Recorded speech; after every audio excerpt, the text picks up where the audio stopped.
કેમ છો મારા વહાલા વિદ્યાર્થી મિત્રો? મારું નામ છે જયેશ રાઠવા અને તમે જોઈ રહ્યા છો નથી કે સ્ટડી. મિત્રો, આપણે આ અગાઉના વિડીયોની અંદર ખાલી જગ્યાઓને સોલ્વ કરી હતી અને હવે આપણે આ વિડીયોની અંદર આપણે વિકલ્પોને સોલ્વ કરવાના છે. જે 14 નંબર આપણને આપેલો છે ને, એમાં દરેક પ્રશ્નની નીચે આપણને 4 વિકલ્પ આપેલા છે અને 4 વિકલ્પમાંથી કયો આન્સર સાચો છે એ તમારે પસંદ કરવાનો છે. ક્લિયર છે? ચાલો શરૂઆત કરીએ. દાખલા નંબર પહેલો એટલે કે વિકલ્પ નંબર પહેલો આપણને શું આપેલું છે? કોઈ બહુપદી p ઓફ x માટે y બરાબર p ઓફ x આપણને શું આપ્યું છે મિત્રો? ખાસ જોજો, y બરાબર p ઓફ x આપણને આપેલું છે. એનો આલેખ આપણને નીચે આપેલો છે. તો શૂન્યની સંખ્યા શોધો. આપણે માત્ર ને માત્ર પાછળની કિંમત જોવાની છે કે ભાઈ p ઓફ x એટલે p ઓફ x માં આ જે લાઈન છે કેટલી વાર ટચ થાય છે. તમે જોઈ શકો છો મિત્રો કે આ જે પરવલય છે ને, આ પરવલય x અક્ષને એક પણ લાઈનમાં છેદતો નથી, ટચ થતો નથી. એટલે p ઓફ x તો મિત્રો આલેખ શું આવશે આપણો? તો કે શૂન્ય આપણને શૂન્ય મળશે, એટલે કે એક પણ શૂન્ય મળશે નહીં. હવે તમને જોઈ શકો છો વિકલ્પમાં તમને એક પણ આન્સર શૂન્ય આપેલો છે નહીં, એટલે કે વિકલ્પમાં કોઈ જગ્યાએ ભૂલ છે. વિકલ્પમાં કોઈ જગ્યાએ ભૂલ છે. કાં તો અહીંયા તમે જોઈ શકો છો કે અહીં પણ એક લખેલું છે અને અહીં પણ એક જ લખેલું છે, એટલે ટાઈપિંગ મિસ્ટેક હોઈ શકે છે. તમારી પ્રેક્ટિસ બુકમાં પણ સેમ ટુ સેમ એવું જ આપેલું છે, બરાબર છે? તો શું કરજો, આપણે ડી કરી દઈએ અને ત્યાં કરી દઈએ આપણે શૂન્ય. આપણે માત્ર ને માત્ર કોન્સેપ્ટ સમજવાનો છે, બરાબર છે? શું આવશે આપણો જવાબ? શૂન્ય આવશે. ચાલો એના પછી બીજું, જો ત્રિઘાત બહુપદી p ઓફ x બરાબર ax નો ઘન પ્લસ bx નો square plus cx plus d નું એક શૂન્ય 0 હોય તો બાકીના બે શૂન્યનો ગુણાકાર ખાલી જગ્યા થશે. શું થશે મિત્રો? તો કે બાકીના બંને શૂન્યનો ગુણાકાર. હવે જો એક શૂન્ય તો 0 મળી ગયું છે એનો મતલબ કે આપણે હવે ત્રિઘાતમાંથી દ્વિઘાત બહુપદી બની ગઈ અને બાકીના બે શૂન્યનો ગુણાકાર. તો કે શૂન્યનો ગુણાકાર સૂત્ર શું આવે છે? તો મિત્રો શૂન્યનો ગુણાકાર એટલે કે c ના છેદમાં a કહેવાય. શું કહેવાય? c ના છેદમાં a કહેવાય. એટલે કે આપણો option number B right answer થશે. નેક્સ્ટ ત્રીજા નંબરનો જુઓ. નીચે આપેલી બહુપદી p ઓફ y ના આલેખ મુજબ x બરાબર p ઓફ y. આપણે માત્ર ને માત્ર છેલ્લું જ જોવાનું કે ભાઈ p જોડે ગુણાકારમાં કોણ છે? તો કે ભાઈ y છે. તો કે y અક્ષને આ લાઈન કેટલા બિંદુએ છેદે છે એ આપણે ગણી લેવાનું છે, બરાબર? ચાલો ગણી લઈએ. તો કે ભાઈ આ એક બિંદુ, આ બીજું બિંદુ, આ ત્રીજું બિંદુ અને આ ચોથું બિંદુ, એટલે કુલ 4 બિંદુએ છેદે છે. એટલે આપણો option number D right answer થશે. છે ને મિત્રો? કેટલું સિમ્પલ છે, બરાબર છે? બહુ જ સિમ્પલ છે. તમારે માત્ર ને માત્ર ખાલી જોવાનું જ છે. તમે પ્રેક્ટિસ નહીં કરો ને તોય ચાલશે, ખાલી કોન્સેપ્ટ મગજમાં ફિટ કરી દેજો. નેક્સ્ટ, આપેલ આકૃતિ y બરાબર p ઓફ x નો આપણને આમાં પણ આલેખ આપેલો છે. જે તમને ખબર જ છે કે p ઓફ x નો આલેખ આપેલો છે. તો p ઓફ x ના શૂન્ય મેળવવા માટે x પર કેટલી વાર છેદે છે લાઈન? તો કે ભાઈ જો એક વાર, આ બીજું અને આ ત્રીજું, કુલ 3 બિંદુએ છેદે છે. એટલે કે ઓપ્શન નંબર ડી આપણો રાઈટ આન્સર થાય છે. તમે જોઈ શકો છો કે માર્ચ 22ની એક્ઝામમાં પણ આ ક્વેશ્ચન પૂછાયેલો છે. બેઠે બેઠો આવો ક્વેશ્ચન પૂછાયેલો છે અને સિમ્પલ છે મિત્રો, તરત આન્સર આવી જાય. પાંચમું, જેના શૂન્યનો સરવાળો અને તેમજ ગુણાકાર બંને 4 હોય એવી દ્વિઘાત બહુપદી ખાલી જગ્યા છે. શૂન્યનો સરવાળો પણ 4 છે અને શૂન્યનો ગુણાકાર પણ 4 જ છે. તો કેવી રીતે કરવાનું ખબર છે? જો શૂન્યનો સરવાળો એનો મતલબ કે માઇનસ b ના છેદમાં a બરાબર પણ આપણને કેટલા આપ્યા છે? 4 આપ્યા છે. અને શૂન્યનો ગુણાકાર એટલે કે c ના છેદમાં a બરાબર પણ આપણને 4 જ આપ્યા છે. છેદમાં કંઈ નહીં એટલે આપણે 1 લખવાનો, અહીં પણ કંઈ નહીં એટલે આપણે 1 લખવાનો. એનો મતલબ કે a બરાબર શું થાય? a બરાબર થશે મિત્રો 1.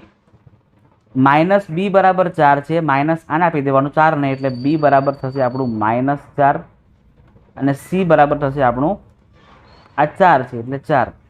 તો શું બનશે બહુપદી? આપણે પેલું 1x² એટલે કે x² -4x અને છેલ્લી સંખ્યા +4 એટલે કે આ દેખાય ને એ તમારો આન્સર. એ ટીક કરીને ભાગવાનું. ક્યાં છું? આ ઓપ્શન નંબર ડી આપણો આન્સર થશે. છઠ્ઠો નંબર છે, જેના શૂન્ય 7 અને 4 હોય તેવી દ્વિઘાત બહુપદી. શૂન્ય 7 અને 4 હોય એનો મતલબ એવો થાય મિત્રો, ખાસ સમજો. એક શૂન્ય આપણું આલ્ફા કેટલું છે? તો કે ભાઈ 7 છે. બીટા કેટલું છે? તો કે ભાઈ 4 છે. હવે આ છે ને બરાબરની આગળ આવે તો આવું બની જાય x -7 અને આ બનશે x -4. હવે ખાસ સમજો શું કરવાનું? તો કે બહુપદી બનાવવા માટે આપણે x લઈએ છીએ, એનો ગુણાકાર આખા પદ સાથે એટલે કે x -4 સાથે -7 લેવાનું અને ગુણાકાર આખા પદ સાથે આપણે કરવાનો છે. એક્સ ગુણ્યા એક્સ કરો ને એક્સ ગુણ્યા 4 કરો એટલે કે એક્સ સ્ક્વેર માઇનસ 4x અને અહીંયા 7x માઇનસ માઇનસ પ્લસ 7 ચોક 28. આનું બંનેનું પ્લસ થઈ શકે છે એટલે -4 -7 કરો એટલે -11x થાય અને પ્લસ 28. આ થઈ ગઈ આપણી બહુપદી. તમે જોઈ શકો છો કે આ x square -11x plus 28 option number A આપણો રાઈટ આન્સર બને છે. 7 નંબરનો દાખલો જુઓ.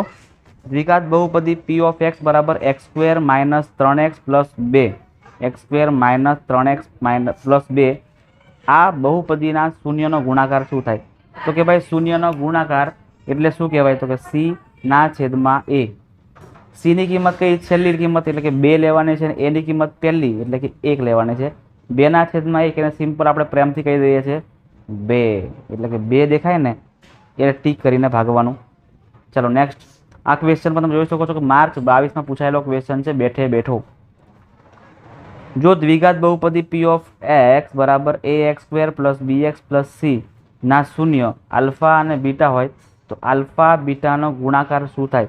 ડાયરેક્ટ સૂત્ર જ આપેલું છે આપણને કે ભાઈ શૂન્યનો ગુણાકાર શું આવે? તો કે ભાઈ c ના છેદમાં a આવે. લો પિક્ચર થઈ ગયું પૂરું. c ના છેદમાં a દેખાય એ આપણો આન્સર.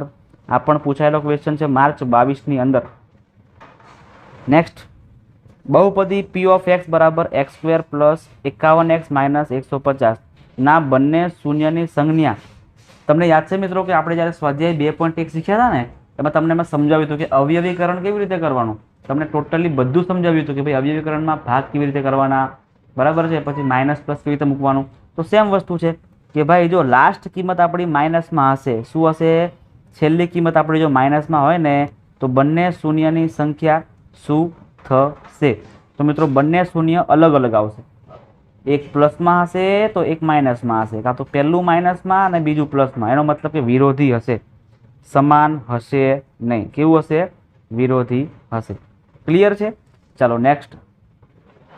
દ્વિઘાત બહુપદી p ઓફ x બરાબર ax square plus bx plus c જ્યાં a 0 નથી એનું શૂન્ય એક અહીંયા આલ્ફા અને બીટા હોય તો આપણે શું મેળવવાનું છે? 1 મિનિટ પ્રેક્ટિસ બુકમાં મારે જોઈ લેવું પડશે કેમ કે આપણે ટાઈપિંગ કરવાનું રહી ગયું છે તો થોડું જોઈ લઈએ શું છે. 10મા નંબરમાં હા આલ્ફા પ્લસ બીટાની કિંમત મેળવવાની છે ભાઈ, એટલે કે શૂન્યનો સરવાળો મેળવવાનો છે.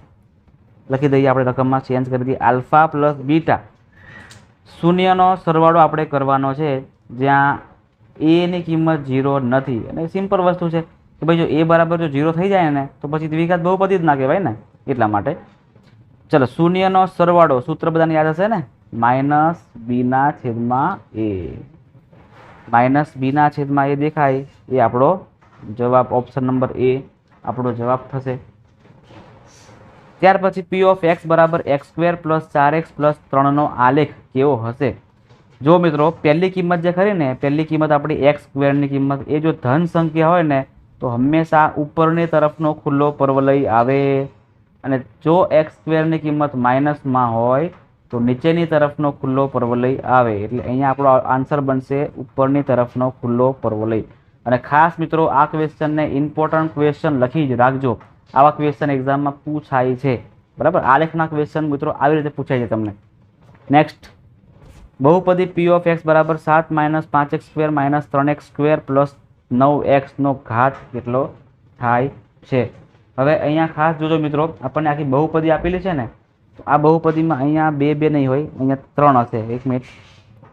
હા અહીંયા શું છે મિત્રો? 3 ઘાત છે.